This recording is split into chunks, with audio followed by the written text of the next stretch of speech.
په ژوند کې ډیر داسې رازونه دي چې باید قبر ته یې له ځان سره یوسې او که ښکاره دې کړل کیدای شي تا قبر ته ورسوي. د دنیا ډیر تور به د آخرت په ورځ سپین شي او ډیر سپین به تور راووځي. دې دنیا کې مشهور کړل شوي ډیر کافر، منافقین او مرتد به د مسلمانانو او مؤمنانو په صف کې راوچت شي.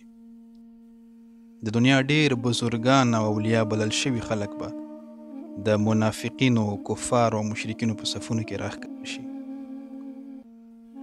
بس د ذوالجلال رب یو صفت ستار دی، همدا برکت دی چې په اجتماعي ژوند کې ابرومن ژوند کوو. که خدای مکړه رسوا او افشا شو، یقین وکړل شرم او حیا به یو بل ته کتل نه کیږي.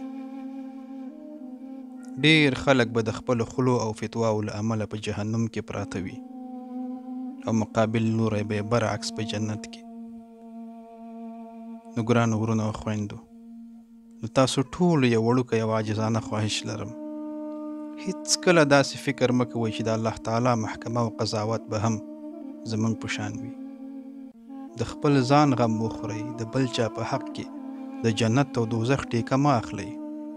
هر انسان د خپلو اعمالو مسؤل دی، هر انسان. الله تعالی دې لومړی ما او بیا تاسو ټولو ته هدایت او مغفرت نصیب کړي. آمین یا رب العالمین.